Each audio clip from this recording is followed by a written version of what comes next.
안녕하세요. 크리스찬 만나 정연숙 사모입니다. 여러분, 너무도 사랑하는 귀한 여러분의 자녀가 싸늘한 죽음이 되어 여러분 무릎 앞에 누워 있다면 우리는 어떻게 할까요? 너무도 기가 막혀서 절망한 나머지 앞에 안 보이고 기절하거나 낙담해서 아무것도 하지 않은 채 주저앉아 있지 않을까요? 그런데 아들의 죽음 앞에 우는 것도 미루고 정신없이 하나님의 종을 찾아간 여인이 있습니다. 바로 수냄 여인입니다. 오늘 말씀은 열왕기하 4장 18절에서 37절입니다. 지난주 수냄 여인 기억하시죠? 그녀는 엘리사가 말한 대로 1년 뒤에 꿈에도 그리듯 너무도 귀한 아들을 얻게 되잖아요. 그 이후에 그녀의 삶은 얼마나 기쁘고 행복했을까요? 이 아들은 아마 그녀의 농가 부잣집에서 너무나 귀하게 애지중지 아마 키워졌을 거예요. 그런데 어느 날 청천벽력 같은 일이 벌어지고 맙니다. 그 아이가 몇 살쯤 됐는지 성경에 나타나지 않는데 갑자기 심한 두통을 그 아버지에게 호소하는 겁니다. 그의 아버지에게 이르되 내 머리야 내 머리야 하는지라 그의 아버지가 사환에게 말하여 그의 어머니에게 데려가라 하매 그 아이의 아버지 또한 얼마나 놀랐을까요? 이 귀한 아들은 엄마에게 갔는데 나까지 엄마의 무릎에 앉아 있다가 그만 죽고 맙니다. 곧 어머니에게로 데려갔더니 나까지 어머니의 무릎에 앉았다가 죽은지라. 이 순간 수냄 여인은 얼마나 기가 막혔을까요? 누뚱이 아들, 그것도 얼마나 어렵고 귀하게 얻은 아들이잖아요. 그런데 지금 그 아들이 그녀의 품 안에서 싸늘한 죽음이 되어 있잖아요. 이게 꿈인가 현실인가 참 기가 막혔을 겁니다. 얼마 전까지만 해도 부모 밑에서 이 아들은 정말 천하를 얻은 듯한 너무도 귀한 아들이어서 기쁨과 행복을 준 그런 아들이었잖아요. 그런데 어떻게 이 아들에게 이런 일이 생긴 거예요. 너무도 기가 막힌 상황에서 보통 여인들 같으면 통곡하고 절망하고 어떻게 이런 일이 일어났냐고 정말 슬퍼하고 원망하고 있을 텐데 수냄 여인은 정신을 바짝 차리고 무엇인가 행동에 나서기 시작합니다. 그녀는 죽은 아이의 장례식을 치를 생각은 하지 않고 이 아이를 자기 집에 그 엘리사의 침상에 일단 눕혀놓습니다. 그러고는 그녀의 남편에게 갑자기 하나님의 사람으로 달려가 돌아오겠다고 말하는 거예요. 그러니까 남편은 지금 초하루도 아니고 안식일도 아니고 어찌해서 선지자에게 나아갈 수 있냐고 만류를 하지만 수냄 여인은 남편에게 평안을 비나이다. It is all right 이렇게 말하고 곧바로 사환을 달리고 엘리사를 향해서 달려갑니다. 갈멜산까지 엘리사를 찾아간 수냄 여인은 사환 게하시가 묻는 질문에는 그냥 평안하다 이렇게 말만 하고는 하나님의 사람 엘리사를 보자마자 그녀는 엘리사의 발을 안으면서 그녀의 너무도 참혹하고 너무도 슬픈 그 마음을 가누질 못합니다. 여인이 이르되 내가 내 주께 아들을 구하더이까 나를 속이지 말라고 내가 말하지 아니하더이까 하니 이렇게 여인은 너무도 비참하고 힘든 자기 자신의 마음을 엘리사에게 토해냅니다. 사실 수냄 여인은 선지자 엘리사를 물질과 마음으로 온전히 섬기면서도 선지자에게 아이를 달라고 직접 조르거나 구한 적이 없잖아요. 성경에서 우리가 이미 지난 시간에 살펴보았죠. 그런데 지금 이 아이를 하나님이 데려가셨어요. 이렇게 데려가실 거면 차라리 저에게 아들을 주지 말지 그랬지 않느냐. 지금 이렇게 말하는 그녀의 마음이 어쩌면 선지자 엘리사에게 전달된 거잖아요. 아이의 어머니가 이르되 여호와께서 살아계심과 사심과 당신의 영혼이 살아계심을 두고 맹세하노니 내가 당신을 떠나지 아니하리이다.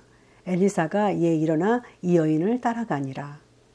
수냄 여인의 이 고백은 내 아이가 죽었지만 나는 결코 하나님의 사람을 떠나지 않겠다. 내 아이를 살려줄 때까지 그곳에 머물겠다. 지금 그 마음을 표현한 거죠. 어떻게 보면 강한 그 믿음을 나타낸 거잖아요.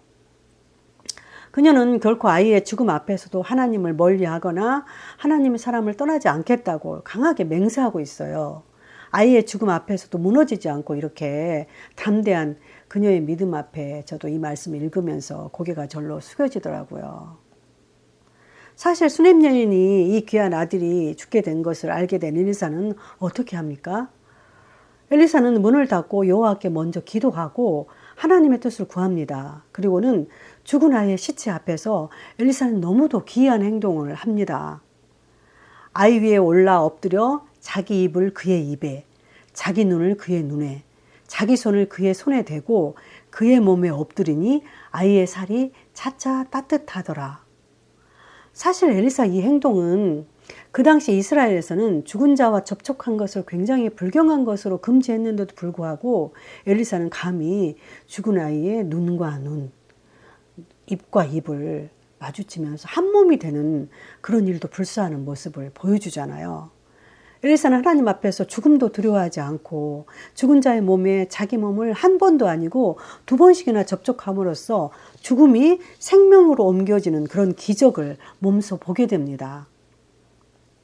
엘리사가 내려서 집안에서 한 번 이리저리 다니고 다시 아이 위에 올라 엎드리니 아이가 7번 재채기하고 눈을 뜨는지라. 어떻게 이런 일이 일어날 수 있습니까? 우리 인간의 짧은 생각으로는 도저히 믿기가 힘들지만 하나님은 죽은 자를 일으켜 부활시키는 하나님이시기에 엘리사를 통해서 수냄 여인의 이 죽은 아들을 살리게 하신 거예요. 어쩌면 예수 그리스도의 부활을 미리 선보이고 계신 것 같아요. 엘리사가 방 안에 문을 잠그고 들어가 있을 때 수냄 여인의 마음은 정말 어땠을까요? 그녀는 그녀의 죽은 아들이 엘리사를 통해서 살아날 수 있다고 믿었을까요? 그녀는 하나님의 살아계심을 어쩌면 이미 그 아들을 얻으면서 사실 경험했잖아요. 그래서 엘리사를 통해서 죽은 자도 살리실 거라는 그런 어떻게 보면 어떤 믿음이잖아요. 그런 어떤 강한 믿음을 그녀는 가지고 그러한 것들이 그 기적이 일어날 거라고 그녀는 바랐을 겁니다. 그렇게 수냄 여인은 죽은 아들의 장례식도 미루고 하나님의 사람에게 제일 먼저 급하게 달려갔던 게 아닐까요? 이제 엘리사가 게하시를 불러서 수냄 여인을 방에 들어오게 합니다. 여인이 들어가니 엘리사가 말하기를 내 아들을 취하라 하고 말합니다. 여인이 들어가서 엘리사의 발 앞에 엎드려 절하고 아들을 안고 나가니라. 사실 그녀의 무릎 앞에서 싸늘하게 죽어 있었던 아이가 이제 다시 살아나서 따뜻한 체온으로 그녀의 품에 안기게 됩니다. 이 얼마나 심장이 떨리는 너무도 놀랍고 경이로운 기적이잖아요. 어떻게 죽은 아이가 살아날 수 있단 말입니까?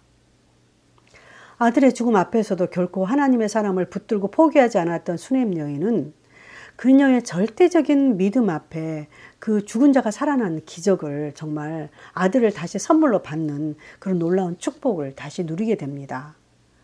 그런데 수냄 여인의 이 이야기는 여기서 끝나지 않습니다. 열왕기하 8장에 보면은 수냄 여인 이야기가 다시 나옵니다. 열왕기하 8장 1절에 엘리사가 이전의 아들을 다시 살려준 여인에게 이르되 너는 일어나서 내 가족과 함께 거주할 만한 곳에 가서 거주하라. 여호와께서 기근을 부르셨으니 그대로 이 땅에 7년 동안 임하리라 하니. 수냄 여인은 엘리사가 수냄 땅에 기근이 있을 것을 미리 알려주어서 권속들과 함께 흉년에 블레셋 땅으로 가서 기근을 피해서 살 수 있게 됐어요.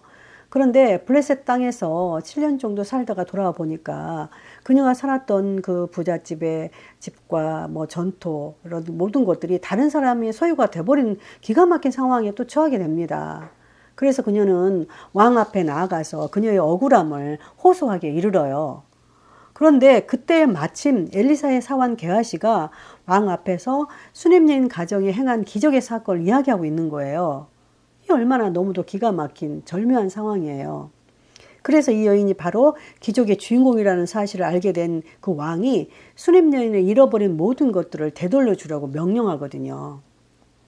왕이 그 여인에게 물음에 여인이 설명한지라 왕이 그를 위하여 한 관리를 임명하여 이르되 이 여인에게 속한 모든 것과 이 땅에서 떠날 때부터 이제까지 그 밭의 소출을 다 돌려주라 하였더라. 수냄 여인 그녀는 이름 없는 부잣집의 평범한 농부의 아내였어요. 그런데 수냄 여인은 자기가 가진 물질, 부를 자신의 가족만을 위해서 쓰지 않고 마음을 다해서 순수하게 하나님의 사람을 섬기는 데 사용했습니다. 그녀의 마음을 아시는 하나님은 수냄 여인에게 너무도 귀한 아들을 주셨고, 또 아들이 죽게 됐을 때 그 죽은 아들을 살려주셨고, 또한 흉년에는 빼앗긴 재산까지 다시 찾게 되는 물질의 복도 더하셨어요. 우리도 이 어려운 시기에 가진 것이 비록 많지 않을지라도 마음과 정성을 다해서 작은 것이라도 하나님의 사람들을 순수하게 섬긴다면 놀라운 하나님이 우리에게도 기적을 볼 수 있게 인도해 주실 겁니다. 수냄 여인과 같은 기적의 주인공들 되시기를 바랍니다. 감사합니다.